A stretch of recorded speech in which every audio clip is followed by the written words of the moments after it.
தமிழ்நாடு நேயர்களுக்கு வணக்கம். இது களம் 2026. 5 மாநில சட்டப்பேரவை தேர்தலுக்கான பணிகள் ஒவ்வொரு மாநிலத்திலும் விறுவிறுப்படைந்திருக்கு அப்படின்னு தான் சொல்லணும். அந்த வகையில இப்போ புதுச்சேரியில் இருக்கக்கூடிய இளம் தலைமுறை வாக்காளர்களுடைய முக்கியத்துவம் என்ன, அவர்கள் மத்தியில் இருக்கக்கூடிய அரசியல் ஆன புரிதல் என்ன அப்படிங்கறத பல்வேறு விஷயங்கள் குறித்து அவங்க கிட்டே கேட்டு தெரிஞ்சுக்க போறோம். புதுச்சேரி கல்லூரி மாணவர்கள், குறிப்பா இன்னைக்கு மாணவிகள் அதிக எண்ணிக்கையில் நம்மிடையே இணைந்திருக்கிறார்கள். அவர்களிடம் தொடர்ந்து பேசலாம். வாங்க நிகழ்ச்சிக்கு போலாம். Hello girls.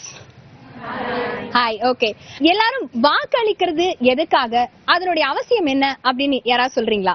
நல்ல தலைவரை தேர்ந்தெடுக்கிறதுக்காகவும், இந்த நாடு நல்லா முன்னேறணுன்றதுக்காகவும், பெண்கள், குழந்தைகள், மக்கள் எல்லாருமே சமம், பாதுகாப்பா இருக்கணும்ன்றதுக்காகவும், சொசைட்டில எல்லாமே அந்தந்த வேலை அப்பப்ப கரெக்டா நடக்கணும்ன்றதுக்காகவும் வாக்களிக்கணும். Okay, super. சோ பெண்கள் பாதுகாப்பு, குழந்தைகள் பாதுகாப்பு, அதை பத்தி எல்லாம் பேசணும். கடந்த 5 ஆண்டுகள்ல புதுச்சேரியை பொறுத்த வரைக்கும் அந்த பெண்கள் பாதுகாப்பு அப்படிங்கிறது எந்த அளவுல இருக்கு? புதுச்சேரியில பெண்களோட பாதுகாப்புன்னு சொல்றதுன்னா அவ்வளவு பாதுகாப்பு இல்லைன்னு தான் நான் சொல்லுவேன். இப்ப கூட ரீசெண்டா ஷர்மின்னு ஒருத்தவங்க எரிக்கப்பட்டாங்க. போலீஸ் ஸ்டேஷன் பக்கத்திலே தான் நடந்திருக்கு. அவங்க நினைச்சிருந்தா இந்த விஷயத்த பத்தி இன்னும் பேசிருக்கலாம், அதுக்கான உரிய தண்டனை கொடுத்திருக்கலாம். பட் அவங்க அதை கொடுக்காம விட்டுட்டாங்க. அந்த விஷயத்தை அப்படியே மூடி மறைச்சிட்டு வேற விஷயம் பேச ஆரம்பிச்சிட்டாங்க. நிறைய விஷயம் பெண்களை பத்தி எடுக்கிறாங்கன்னா அதை முழுசா பேசாம மறைச்சி அடுத்த வேலையை பார்க்க ஆரம்பிச்சிடறாங்க. சோ அதுல தெரியுது அவங்க அதுல இன்வால்வ் ஆகாம பெண்களுக்கு பாதுகாப்பு இல்லாம நிறைய தப்பு நடக்குது. சோ அதெல்லாம் கொஞ்சம் அதிகரிக்கணும். பெண்களோட பாதுகாப்பு வேணும். அதுவும் இல்லாம இப்ப சுத்தி பாத்தீங்கன்னா ஒரு மகளிர் காவல் நிலையம் மட்டும்தான் இருக்கு. மற்ற இடத்துல எல்லாம் பொதுவா இருக்கு. சோ பெண்களோட பாதுகாப்புக்காக மகளிர் காவல் நிலையம் இன்னும் நிறைய வரணும்னு வேண்டிக்கிறேன். அவங்களோட பாதுகாப்புக்காக ஓட்டு எல்லாரும் பண்ணுங்க நான் வேண்டிக்கிறேன். கரெக்டான தலைவரை தேர்ந்தெடுங்க, தப்பா தேர்ந்தெடுத்து அவங்க ஓட்டை வேஸ்ட் பண்ணாதீங்க. ஓகே, இவங்க பேசுனதுல 2 விஷயம் நம்ம நோட் பண்ணலாம். தேங்க்ஸ்மா. மகளிர் பாதுகாப்பு அப்படின்னு சொன்னாங்க. புதுச்சேரியில மகளிர் பாதுகாப்பு அப்படிங்கிறது ரொம்பவே குறைஞ்சிருக்கு அப்படின்னு சொல்றாங்க. அதுக்கு என்ன காரணம் நினைக்கிறீங்க? ஆட்சியாளர்களா, இல்லனா காவல்துறையில இருக்கவங்க மத்தியில போதுமான அளவுக்கு அவங்களுக்கான பயிற்சிகள் வழங்கப்படல அப்படின்னு எடுத்துக்கலாமா? இல்ல அதை எப்படி பார்க்கறீங்க நீங்க? கேர்ள்ஸ் போலீஸ் ஸ்டேஷன் இருக்கு, 2 இடத்துல இருக்கு. எனக்கு தெரிஞ்சு அவங்க கிட்ட நம்ம கொண்டு போனா கண்டிப்பா அவங்க ஆக்ஷன் எடுப்பாங்கன்னு எனக்கு தோணுது. நான் பாத்திருக்கேன். இவங்க மோஸ்டா கேர்ள்ஸ் போலீஸ் ஸ்டேஷன் போக மாட்டாங்க. அவங்களுக்குள்ளே மூடி மடைச்சு பேரண்ட்ஸ்குள்ளே எல்லாம் முடிச்சிருவாங்க. கண்டிப்பா போலீஸ் ஸ்டேஷன் வரைக்கும் போச்சுன்னா கண்டிப்பா ப்ராப்ளம் சால்வ் ஆகும் நான் நினைக்கிறேன். ஓகே, சோ தலைவரை தேர்ந்தெடுக்கிறத பத்தி பேசினாங்க. எப்படிப்பட்ட ஒரு தலைவரை நீங்க தேர்ந்தெடுக்கணும் அப்படின்னு நினைக்கிறீங்க? அதாவது ஒரு தலைவருக்கான தகுதிகள் அப்படின்னு என்னென்ன தகுதிகள்லாம் பாக்குறீங்க? அவர் எங்க ஊருக்கு வருவாரு, எங்களுக்கு நல்லா பழகுன ஒரு முகம், பரிச்சயப்பட்ட ஒரு முகம், அப்படி ஒரு தலைவரை தேர்ந்தெடுப்பீங்களா? இல்ல ஒரு மாஸ் ஹீரோவா இருக்காருப்பா, அவரை பத்தி பயங்கர மார்க்கெட்டிங், பயங்கர பிளெக்ஸ் போர்ட்ஸ் அப்படி எல்லாம் இருக்கு, இது இவரை பார்த்தாலே பயங்கர ஒரு மாஸ் ஒரு இம்பாக்ட கிரியேட் பண்றாங்க, அப்படி ஒரு தலைவரை தேர்ந்தெடுப்பீங்களா? அவங்க இது வரைக்கும் சொசைட்டிக்கு என்னென்னலாம் பண்ணிருக்காங்கன்றத வச்சு தேர்ந்தெடுக்கணும். ஆனா இப்போ நான் ஒரு ஸ்டூடெண்டா இருக்கேன். நான் பார்த்த வரைக்கும் என் கிளாஸ்ல இல்ல என்னோட வயசுல இருக்கவங்க எல்லாம் மாஸ் ஹீரோவா இருந்தா போதும், அவரு நிறைய படங்கள் நடிச்சிருந்தா இல்ல பிடிச்சவரா இருந்தா போதும்ன்றத மட்டும் வச்சு பண்ணணும்னு நினைக்கிறாங்க. பட் அப்படி இருக்க கூடாது. அவங்க சொசைட்டிக்கு இது வரைக்கும் என்ன பண்ணிருக்காங்கன்றத பேஸா வச்சு அவங்க ஓட் பண்ணா நல்லா இருக்கும். ஓகே, சோ மாஸ் வச்சு தகுதியை நிர்ணயிக்க வேண்டாம். பட் அந்த ஒரு இன்ஃப்ளூயன்ஸ் இப்போ நிறைய இருக்குன்னு நான் ஃபீல் பண்றேன். ஃபர்ஸ்ட் பேசிக் ஃபெசிலிட்டி அது ரொம்ப முக்கியம். சோ அந்த பேசிக் ஃபெசிலிட்டியை யாரு நல்லா அவங்களோட ஆட்சி காலத்துல நல்லா பண்ணிருக்காங்க. ஃபார் எக்ஸாம்பிள் டிரான்ஸ்போர்ட்டா இருக்கட்டும், ரோட் ஃபெசிலிட்டியா இருக்கட்டும், அதுக்கப்புறம் ஹெல்த் கேரா இருக்கட்டும், எல்லாமே யார் நல்லா பண்ணிருக்காங்களோ அதை பேஸ் பண்ணி அவங்க செலக்ட் பண்ணலாம். இப்போ எலெக்ஷன் வரப்போகுது அப்படின்னுட்டு இப்பதான் அவசரமா ரோடு போடுறது அந்த மாதிரிலாம் இல்லாம அங்க ஆட்சியில இருக்கும் போதே அதெல்லாம் ஒழுங்கா செஞ்சிருக்காங்களா அப்படின்னு பார்த்து அவங்கள செலக்ட் பண்ணலாம். ஓகே, சோ ஒரு நல்லது பண்றாங்க அப்படின்னா தேர்தலுக்காக நல்லது பண்றவங்களா இருக்க கூடாது. த்ரூ அவுட் த இயர் மக்களுக்கான ஒரு தலைவராக அவர் இருக்கணும் அப்படின்னு சொல்றாங்க. நம்ம இப்படியும் வருவோம். இப்போ அது மட்டும் இல்ல, எங்களுக்கு தேவையான விஷயங்கள், அடிப்படை விஷயங்கள் மட்டும் எங்களுடைய தொகுதியில நிறைவேற்றப்பட்டிருக்கு. ஆனா எங்களுடைய ரெப்ரசன்டேட்டிவா இல்ல, எங்களுடைய குரலாய் அவர் பிரதிபலிக்கல அப்படின்னா அப்படி ஒரு தலைவரை தேர்ந்தெடுப்பாங்க. இப்ப அவங்க சொன்னது மாதிரி ஒரு ஹீரோவா மாஸ்க் காமிச்சிட்டு இருக்காங்க. அப்படி ஒரு தலைவரை தேர்ந்தெடுக்கிறதுனால உங்களுடைய தொகுதியில என்னென்ன, இப்ப கடந்த 5 வருஷத்தை எடுத்துக்கோமே, என்னென்ன நல்ல விஷயங்கள்லாம் நிறைவேற்றப்பட்டிருக்கலாம் ஆனா அதெல்லாம் படல அப்படின்னு சொல்லுவீங்க? இப்ப புதுச்சேரியை பொறுத்த வரைக்கும் எங்க தொகுதியில கடந்த 5 ஆண்டுகள்ல இதை பொறுத்து ஒரு முன்னேற்றமே இல்ல அப்படின்னா என்னென்னலாம் நடக்கல அப்படின்னு சொல்லுவீங்க? பாண்டிச்சேரியில பார்த்தோம்னாக்கா போலீஸ்க்காக சில சில மிஷன்ஸோ இல்ல ஆபரேஷன்ஸோ கொண்டு வந்திருக்காங்க. லைக் ஆபரேஷன் விடியல், ஆபரேஷன் திரிசூல், மக்கள் மன்றம். இது மூலமா போலீஸ் வந்து நேரடியா மக்களோட தொடர்பு கொள்றாங்க. இதனால நிறைய ரிப்போர்ட்ஸும் சார்ட்டிஃபை ஆயிருக்கு. அதே போல பிடபிள்யூ டிபார்ட்மெண்ட்டும் முனிசிபாலிட்டியும் முன் வந்து மக்களுக்கான கோரிக்கைகளை மாசத்துக்கு ஒரு டைமோ 2 டைமோ வந்து ஒரு முனிசிபாலிட்டி மீட்டிங் கண்டக்ட் பண்ணி தேவையான நடவடிக்கைகள் எடுக்கணும். லைக் ரோடு போடுறது, தண்ணி. இப்ப ரோடு போடுறதுன்ற விஷயம் நம்ம எடுத்துக்கிட்டோம்னாக்கா விஐபி ஏரியாஸோ இல்ல வந்து ஒயிட் டவுனோ இதெல்லாம் வந்து ஒரு ஏற்கனவே மக்கள் அங்க சொபிஸ்டிகேட்டடா தான் இருப்பாங்க. அவங்களுக்கான லக்ஸரியோ ரோட் கொண்டு வராங்க. இதுவே ரூரல்னு பார்க்கும்போது ரோட் ஃபெசிலிட்டிஸ் நல்லா இல்ல, தண்ணியும் நல்லா இல்ல. இது ரெண்டுமே ரொம்ப அத்தியாவசியம் மக்களுக்கு. ஆனா இதுக்கான குரல் கொடுக்கறதோ, இது வந்து இன்னைக்கு நாளைக்கு எலெக்ஷன்னா இன்னைக்கு முன்னாடி நைட் பண்றதோ இது எந்த வகையிலயும் பூர்த்தி படல. உங்களுடைய தொகுதியை பொறுத்த வரைக்கும் புதுச்சேரியில என்னென்னலாம் மாற்றங்கள் கொண்டு வந்திருக்கலாம் அப்படின்னு நினைக்கிறீங்க? மாணவர்களுக்காக இப்போ அவங்க 22-22க்கு இந்த பேச்சஸ்க்கு லேப்டாப்ஸோ எங்களுக்கான எந்த ஃபெசிலிட்டிஸுமே அவங்க கொடுக்கல. மற்ற எங்களுக்கு முன்னாடி செட்டுக்கும் எங்களுக்கு அப்புறம் அடுத்த செட்ஸ்க்குமே அவங்க கொடுத்துருக்காங்க. எங்களுக்குன்றத எதுவுமே கொடுக்கல.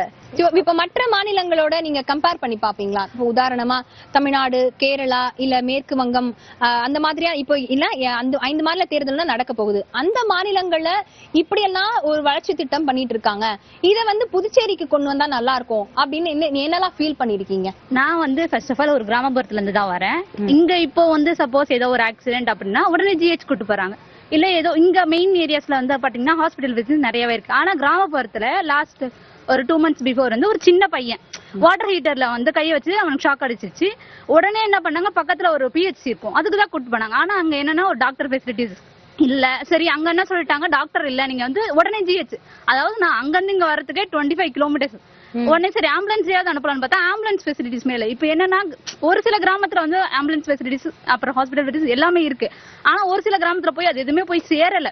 இப்ப இங்க கிடைக்கிற அளவுக்கு கூட அங்க இல்ல. அது வந்து நிறைய பேருக்கு நிறைய பிரச்சனையா இருக்கு. இப்ப இதே வந்து ஏதாவது ஒரு தலைவரோட பர்த்டே வருது அப்படின்னா அந்த பர்த்டேக்கு 1 week முன்னாடி இல்ல 1 month பிஃபோரா கூட என்ன பண்றாங்கன்னா அந்த தலைவர் வந்து ஏதோ அவரால அவங்க பர்த்டேக்கு ஏதாவது ஸ்பெஷலா கிஃப்டோ அந்த மாதிரி கொடுக்கறதுக்கு பதிலா அந்த 5 yearsல அந்த பர்த்டே கொடுக்குற செலவு வந்து ஒரு ஹாஸ்பிட்டல் வந்து இம்ப்ரூவ்மெண்ட் பண்றதுக்கு கொடுத்தா இன்னும் கொஞ்சம் பெட்டரா இருக்கும். அதுவும் முக்கியமா கிராம சைடுல சுத்தமான அந்த ஃபெசிலிட்டிஸ் இல்ல, அது கொண்டுட்டு வந்தா நல்லா இருக்கும்னு எனக்கு தோணுது. சோ ஒரு மாநிலம் முன்னேற்றம் அடையணும்னா என்னென்ன விஷயங்களுக்கு அதிகமாக நிதி ஒதுக்கணும், இந்தந்த செக்டார்ஸ் எல்லாம் உயர்த்தணும் அப்படின்னு நினைக்கிறீங்க? உதாரணமா கல்வியா, சுகாதாரமா, சாலை போக்குவரத்தா, இல்ல சுற்றுலா மேம்படணுமா? ஏன்னா புதுச்சேரியை பொறுத்த வரைக்கும் ஒரு சுற்றுலா நகரம், சுற்றுலா மாநிலமாகவே இருக்கிறது. ஒரு அதுல வந்து அபரிமிதமான ஒரு வளர்ச்சியும் கண்டிருக்குது அப்படின்னு சொல்லலாம்.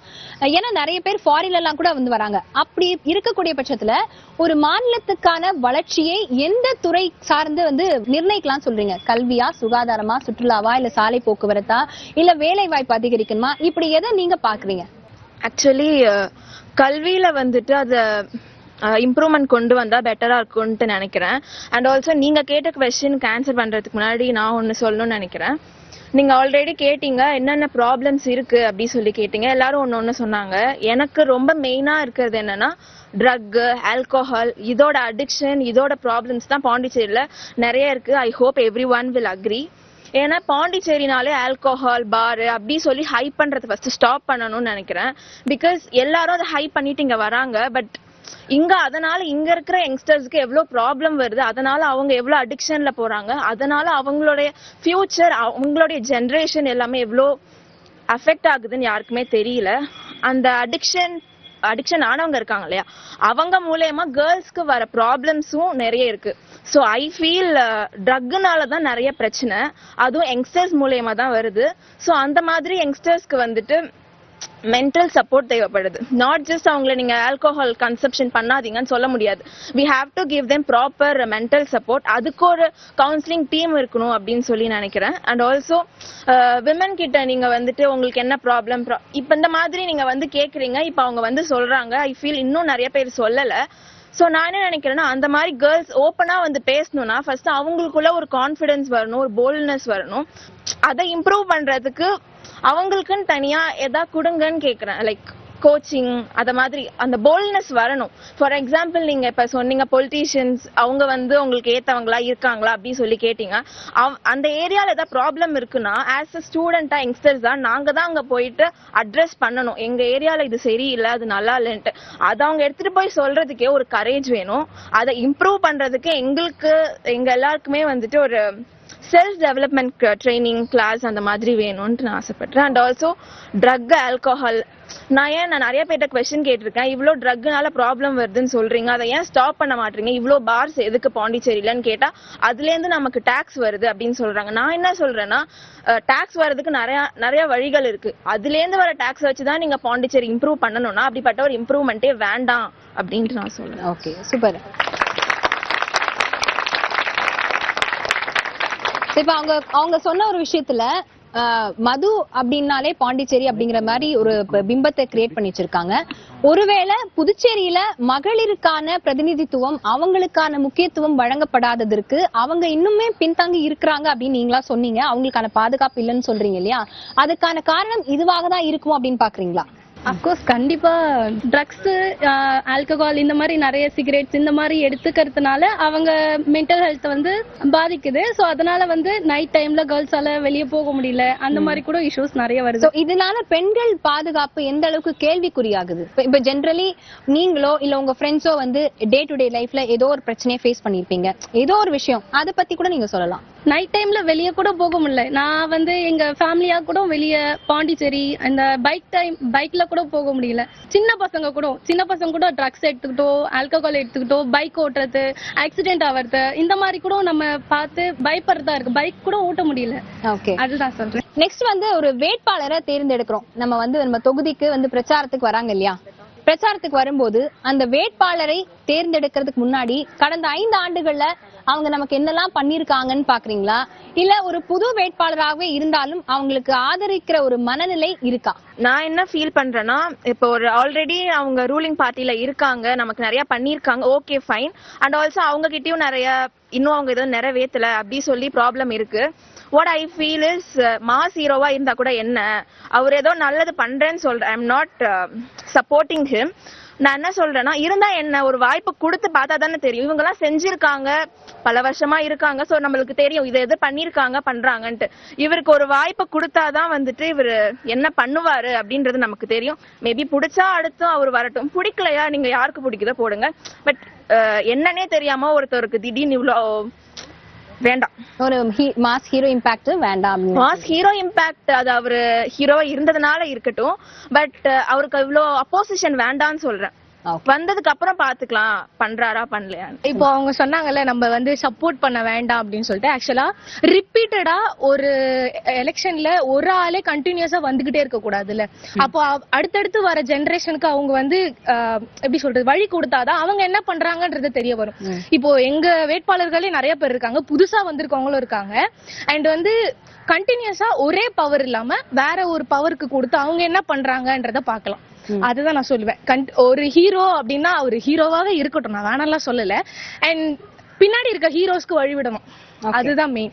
அந்த ஹீரோவை கொஞ்சம் அந்த ஹீரோன்ற அந்த பட்டத்துல நம்ம வைக்காம அவங்க என்னவோ நார்மலா நம்ம வைக்கிற கோரிக்கையா அவங்க நிறைவேற்றுறாங்க. அண்ட் அதை பண்றதால அவங்க ஹீரோஸ் கிடையாது. நம்ம கோரிக்கை எடுத்து வைக்கிறோம், அவங்க பண்றாங்க, அது அவங்களோட கடமை. நம்ம சமுதாயத்துல அதை வளரணும் அப்படின்றதுக்காக அவங்க பண்ணிதான் ஆகணும். சோ அடுத்தடுத்து வர அரசியல்வாதிகளுக்கு அவங்க வழி விலக்கி அவங்கள முன்னாடி விட்டாங்கன்னா நல்லா இருக்கும். ஒரு நடிகர் அரசியலுக்கு வர்றத நீங்க எப்படி பாக்குறீங்க? ஒரு நடிகராக இருந்து அரசியலுக்கு வர்றத இல்ல நாங்க வரவே இருக்கிறோம் அப்படின்னு சொல்றீங்களா? இல்ல ஏன் வரணும் அப்படின்னா என்ன கேள்விகளை கேட்பீங்க? மக்களுக்கு யாரு நல்லது செய்ய ரெடியா இருக்கிறாங்களோ அவங்க இது யாரா இருந்தாலும் பரவாயில்ல. அவங்க வந்து நடிகளாங்களோ இல்ல வந்து என்ன சொல்றது பெரியாங்களா யாரா இருந்தாலும் பரவாயில்ல. ஸோ ஃபர்ஸ்ட் வந்து விஜயகாந்த் சார் வந்து இதுவா இருந்தாங்க, அவங்களுக்கு வாய்ப்பு தரல. ஆனா வந்து அவங்க பாசிட்டிவாவே ஆனதுக்கப்புறம் என்ன சொன்னாங்கன்னா, எல்லாரும் அழுதாங்க, ஒரு வாய்ப்பு கொடுத்துருக்கலாம் அப்படின்னு சொன்னாங்க. ஸோ நான் என்ன சொல்றேன்னா, அவங்க மக்களுக்கு யார் ஃபர்ஸ்ட் ரெடியா இருக்கிறாங்களோ அவங்க வரவேற்கிறது நல்லது. அவங்க வந்து இந்த மாதிரி மாஸ் ஹீரோவோ இல்லை செலிபிரிட்டியாவோ இருக்கணும் அவசியம் கிடையாது. நடிகர் அரசியல் வர்றதுன்னு இல்லை, யார் வேணா வரலாம். இப்போ நடிகர் வராங்கன்னா இப்போ அவருக்கு நிறைய ரசிகர் இருக்காங்க, பரவாயில்ல. அந்த ரசிகர் வந்து நீங்க மக்கள் மனசுல பதிங்க, நான் உனக்கானவன் சொல்லி பதிக்கணும். நான் ஒரு ஹீரோ அதனால நீ எனக்கு ஓட்டு போடுன்றது பதிக்கூடாது. இங்க வந்து பாதி வந்து அவர் ஹீரோ, அவருக்கான ரசிகர்கள் நிறைய இருக்கிறதுனால அவரை நம்புறாங்க, இவர் பண்ணுவாருன்னு. பட் அது ஒரு உண்மையான ஒரு சப்போர்ட் கிடையாது. அரசியலுக்கு வந்து யார் வேணா வரலாம், இவங்க வரணும் வரக்கூடாதுன்னு சொல்றது தகுதி வந்து நம்மளுக்கு கிடையாது. ஃபர்ஸ்ட் நீங்க வரலாம், வந்த உடனே பக்கா தலைவரை வந்து ஓட் பண்ணி தேர்ந்தெடுக்க போறீங்க. உங்களுக்கு அந்த தகுதி இருக்கு. எனக்கு தகுதி ஒரு எல்லாருக்குமே ஒரு குடிமகனாக இந்திய பிரஜையாக ஒரு தலைவரை தேர்ந்தெடுப்பதற்கான உரிமை நமக்கு இருக்கு. அரசியலுக்கு யார் வேணா வரலாம், ஆனா நீங்க தேர்ந்தெடுக்கிற உரிமை உங்ககிட்ட இருக்கு இல்லையா? அப்ப ஒரு எப்படி நான் தேர்ந்தெடுப்பேன்னா சொல்றேன், அதையும் சொல்லிடுறேன் உங்ககிட்ட. எப்படி தேர்ந்தெடுப்பா மக்களோட பிரச்சனைகளை பத்தி பேசணும். அவங்க வந்து ஊழல் பண்றாங்க, அவங்க அப்படி பண்றாங்க இப்படி பண்றாங்க, மத்தவங்க மேல குறைய சொல்லக்கூடாது. ஃபர்ஸ்ட் நீ வந்தா என்ன பண்ணுவ ஃபர்ஸ்ட் அதை சொல்லணும். அதோட தெளிவான நோக்கத்துல நீ சொல்லணும். தவிர அவங்க ஊழல் பண்ணிட்டாங்க, தீய சக்தி தூய சக்தி அதெல்லாம் தேவையில்ல. இப்ப நடிகர்கள் அரசியலுக்கு வரத பத்தி கேட்டுட்டு இருந்தோம். அதே மாதிரி உங்களுடைய தலைவர் நீங்க தேர்ந்தெடுக்கும் போது ஒரு கொள்கை அடிப்படையிலான ஒரு தலைவரை தேர்ந்தெடுப்பீங்களா, இல்ல எதன் அடிப்படையில அவருக்கு வந்து இப்போ ஃபார் எக்ஸாம்பிள் அவருடைய என்ன படிச்சிருக்காரு, அவருக்கு கிரியேட்டிவ் திங்கிங், லாஜிக்கல் திங்கிங், அந்த மாதிரி இதுக்கு முன்னாடியும் பல கல்லூரிகளை பேசணும். அவங்க சொல்லும் போது அவருக்கு ஒரு டெசிஷன் மேக்கரா இருக்காரா, ஒரு நல்ல முடிவை எடுக்கக்கூடிய ஒரு தலைவராக இருக்கிறாரா அப்படிங்கிற ஒரு தகுதியெல்லாம் பார்த்துதான் நான் தேர்ந்தெடுப்பேன் அப்படின்னு சொன்னாங்க. உங்களை பொறுத்த வரைக்கும் நீங்க எப்படி ஒரு தலைவரை தேர்ந்தெடுப்பீங்க? ஒரு நல்ல தலைவராக எதன் அடிப்படையில நீங்க அவரை வந்து மெஷர் பண்ணுவீங்க? தலைவர்களை தேர்ந்தெடுக்கிறது வந்து அவங்களுக்கு அவங்களுடைய எஜுகேஷன் குவாலிஃபிகேஷன் வச்சு தேர்ந்தெடுக்கணும்னு அவசியம் கிடையாது. ஏன்னா காமராஜர் வந்து என்ன படிச்சிருந்தாரு, அவர் வந்து எவ்வளவு சர்வீஸ் பண்ணாங்க மக்களுக்காக, குழந்தைங்களுக்கு மதிய உணவு திட்டம், எஜுகேஷன் வந்து எல்லாமே கொண்டு வந்தாங்க. அந்த மாதிரி அவங்க குவாலிஃபிகேஷன் அவங்களுக்கு இருக்கணும்ன்றது அவசியம் இல்லை. மக்களுக்கு, ஸ்டூடெண்ட்ஸ்க்கு, குழந்தைகளுக்கு எல்லாருக்குமே எந்த ஒரு குறைபாடும் இல்லாம யாரு பண்றாங்களோ அவங்கள அப்படி முடிவு பண்ணி தான் நம்ம தேர்ந்தெடுக்கணும். Okay okay super. சோ கல்வி பத்தி பேசணும், சுகாதாரம் பத்தி பேசணும், அதே போல மகளிர் பாதுகாப்பு, இந்த மாதிரி ரோட் டிரான்ஸ்போர்டேஷனுக்கு என்னென்ன பண்ணிருக்காங்கன்னு நிறைய பேசணும். உங்களுடைய வேலை வாய்ப்புக்கு புதுச்சேரியில என்னென்ன நடவடிக்கைகள் எடுக்கப்பட்டிருக்கு, இல்ல இதெல்லாம் எடுக்கல இதெல்லாம் பண்ணியிருந்தா நல்லா இருந்திருக்கும் அப்படின்னா என்னெல்லாம் சொல்லுவீங்க? நாங்க இப்ப வந்து ஸ்டூடெண்ட் கம்யூனிட்டி, நாங்க வந்து ஒரு கவர்மெண்ட் காலேஜ்ல படிக்கிறோம். போஸ்ட் கிராஜுவேட் லெவல்ல, ரிசர்ச் லெவல்ல அந்த காலேஜ் இருக்கு. இருந்தாலுமே எங்களுக்கு சஃபிஷியன்ட் நம்பர் ஆஃப் ஸ்டாஃபே இல்ல சொல்ல போனா. சோ அப்படி இருக்க கவர்மெண்ட் வந்து எப்படி ஒரு எம்ப்ளாய்மெண்ட்டை ப்ரொமோட் பண்ணும்? ஸோ ப்ராப்பர் ஸ்டாஃப் இருக்கணும், இருக்க ஸ்டாஃபுக்கும் என்கரேஜிங்கா ப்ரொமோஷன் இருக்கணும். இதெல்லாம் என்ஷூர் பண்ணாலே யூத் எம்ப்ளாய்மெண்ட்ன்றது கேள்விக்குறியா இருக்காது. They know to take care of themselves. எங்களுடைய குரூப் வந்து நியூட்ரிஷன் குரூப் தான். ஆனா அந்த கோர்ஸை பத்தி எந்த ஒரு விழிப்புணர்வும் யாருக்குமே இல்லை.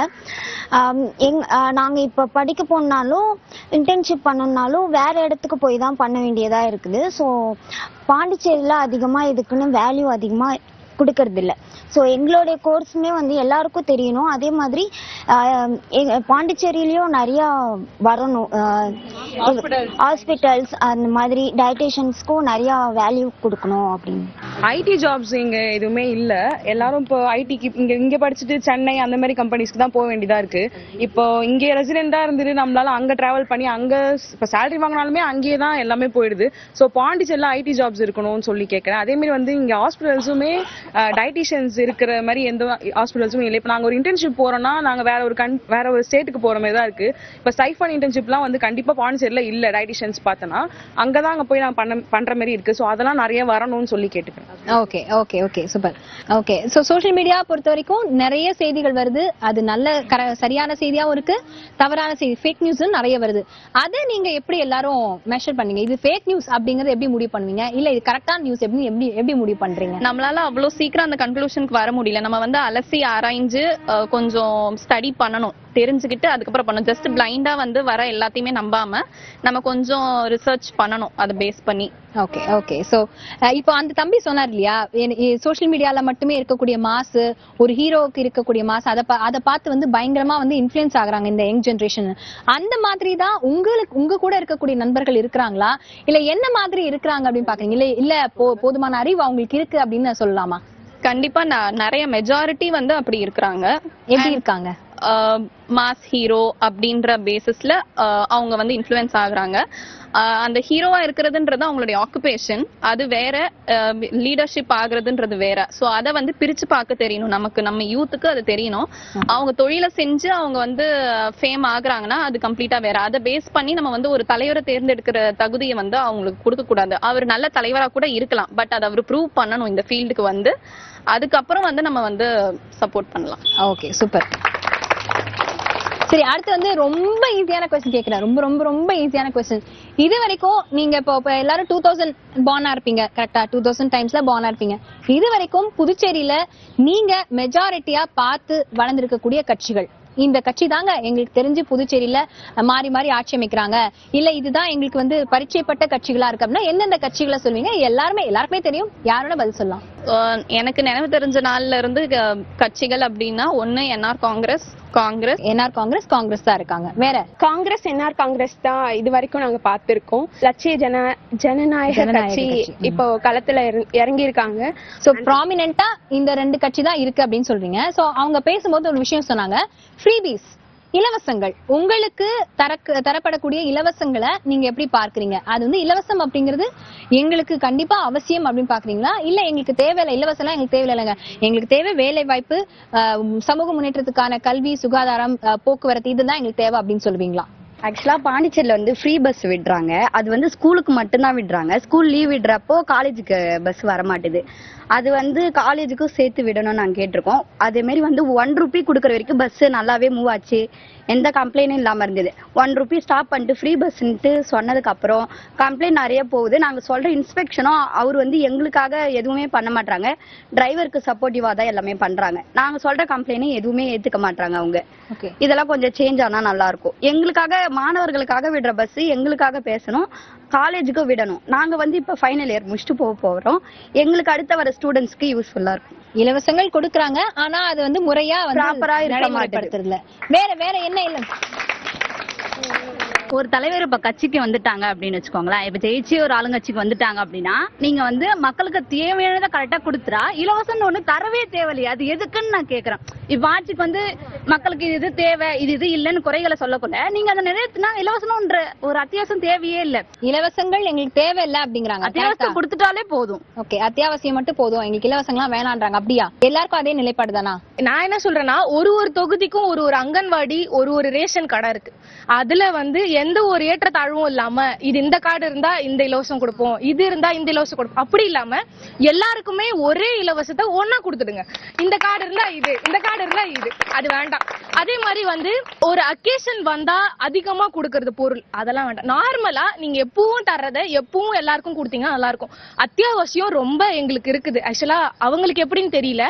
எங்க ஏரியால நீங்க பாத்தீங்கன்னா, நாங்க எங்க தொகுதியில நிறைய பேர் இருக்காங்க. எங்க ரேஷன்ல வர பொருட்கள் தான் ஒரு மாசத்துக்கு தேவையானதை நாங்க அதுல பாத்துக்கிறோம். அரிசியா இருக்கட்டும், பருப்பா இருக்கட்டும், சர்க்கரையா இருக்கட்டும், என்ன இருந்தாலும் அதுல நாங்க பாத்துக்கிறோம். சோ அது அத்தியாவசியம் எங்களுக்கு. அதை வந்து வேறுபாடுகள் இல்லாம அது எல்லாருக்கும் சரிசமமா கொடுத்தா ஓகே.